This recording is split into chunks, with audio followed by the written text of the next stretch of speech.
एक बार की बात है कि जलीलपुर के एक गांव में एक प्रसिद्ध डाकू रहता था। वह अपनी कहानी सुनाते हुए बताता है, एक बार मैं अपने साथियों के साथ डाका डालने जा रहा था। रास्ते में हम एक जगह कुछ देर आराम करने बैठे तो वहां हमने देखा कि खजूर के 3 पेड़ हैं, जिनमें से 2 पर तो खूब फल लगे हैं जबकि तीसरा बिल्कुल सूखा है। उसने बताया कि हम सोचने लगे कि क्या हमें उन खजूरों को लूटना चाहिए। सभी ने एक दूसरे की ओर देखा और जल्दी ही योजना बनाने लगे। यह बात सुनकर उसके चेहरे पर एक हैरत भरी मुस्कान आई, मानो वह अपनी चतुराई की सच्चाई का जश्न मना रहा हो। उन्होंने धीरे धीरे योजना बनाई कि कैसे वे खजूरों को लूट सकते हैं। वह कहता है कि हम एक दूसरे से फुसफुसाते रहे ताकि किसी को हमारी योजना का पता न चले। उनकी आंखों में चमक थी, जैसे वे पहले से ही अपने लक्ष्यों को हासिल करने के लिए तैयार थे। जैसे ही हम पेड़ों पर चढ़ने लगे, हमें उत्साह और खतरे का एहसास हुआ।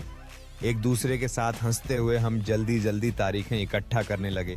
यह लूट असली रोमांच की तरह लग रही थी, जैसे कि उस पल में हमारे सपने सच होने जा रहे थे। मैंने धीरे धीरे उस पेड़ पर चढ़ना शुरू किया और हर कदम के साथ मेरी उत्सुकता बढ़ी।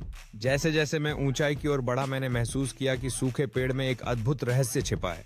एक चिड़िया बार बार आती है और फलदार पेड़ों से तरोतरफ खजूर अपनी चोंच में लेकर सूखे पेड़ पर चली जाती है।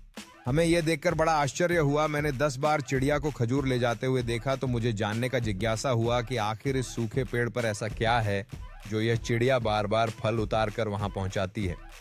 यही सोचकर मैंने इरादा किया कि क्यों न इस पेड़ पर चढ़कर देखा जाए कि वहां ऐसा क्या मौजूद है।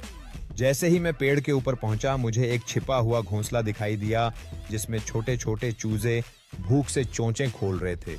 ये देखकर मेरी आंखें चौंधिया गईं और मैंने समझा कि ये चिड़िया उन खजूरों को अपने बच्चों के लिए ला रही है। मैंने वहां बैठकर इस अद्भुत संबंध पर विचार किया कि कैसे एक साधारण चिड़िया अपने बच्चों के लिए इतनी मेहनत कर रही है। ये देखकर मुझे प्राकृतिक संतुलन की गहराई का एहसास हुआ। पेड़ से उतरते समय मेरे मन में उस चिड़िया की मेहनत और समर्पण के प्रति एक नई समझ और कद्र थी। मैंने सोचा कि इस जीवन में हमें भी अपने करीबी लोगों के लिए उतनी ही लगन से प्रयास करना चाहिए। इस इरादे के साथ जब मैं पेड़ पर चढ़ा तो मैंने देखा कि वहां एक अंधा सांप मुंह खोले पड़ा है और एक चिड़िया ताजा खजूर उसके मुंह में डाल रही है। मुझे ये देखकर इतनी हैरानी हुई कि मैं बेइख्तियार रोने लगा। मैंने कहा, हे मेरे अल्लाह, ये सांप जिसे मारने का हुक्म दिया गया है, जब वह अंधा हो चुका है तब भी तूने इसे रोजी देने के लिए एक चिड़िया मुहैया कर दी है, और मैं तो तेरा बंदा, तेरी तौहीद का इकरार करने वाला, भला कैसे तेरी रहमत से मायूस हो सकता हूँ? किस तरह तेरा बंदों का माल लूटकर उन्हें नुकसान पहुंचा सकता हूँ? मैं पेड़ की एक शाखा पर बैठा, आंखों से आंसू पोंछते हुए अपने चेहरे पर एहसास और आभार की भावना लिए। उस चिड़िया का नजारा, जैसे वह धीरे धीरे खजूर को सांप के मुंह में डाल रही है, दिखाता है कि किस प्रकार उनके बीच एक अनोखा रिश्ता है प्रकृति की इस शांतिपूर्ण परिस्थिति में। मैंने आसमान की ओर देखा, अपने भीतर एक शांति और आसपास की सृष्टि से जुड़ने का एहसास करते हुए, जैसे सूरज डूब रहा हो। वह सांप अब खजूर स्वीकार करते हुए चैन से लेटा है और चिड़िया खुशी खुशी उसके पास उड़ी जा रही है, चारों ओर हरितिमा में घिरी। एक शांत दृश्य में युवा आदमी और उसके साथी अपने पिछले जीवन से दूर जाते हैं, अस्त होते सूरज के खिलाफ उनकी आकृतियां आशा और मोक्ष का प्रतीक। चोरी के सामान का एक छोड़ दिया गया ढेर जमीन पर घास से घिरा हुआ अपराध की जिंदगी से शांति की जिंदगी में बदलाव को दर्शाता है। ये सोचकर मैंने उसी वक्त अपनी तलवार तोड़ डाली जो लोगों को लूटने में काम देती थी। मैं अपने साथियों के पास आया तो मेरे हाथ में टूटी हुई तलवार और आंखों में आंसू देखकर वो कहने लगे, तुझे क्या हो गया है?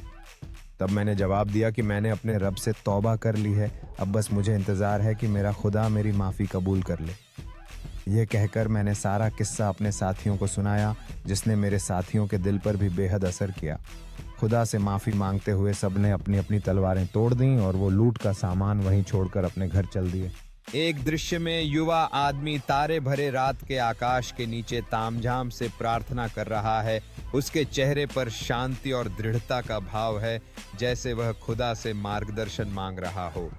उसके दोस्त एक आग के चारों ओर बैठे हैं, अपने विकल्पों पर चर्चा करते हुए और कहानियां साझा करते हुए।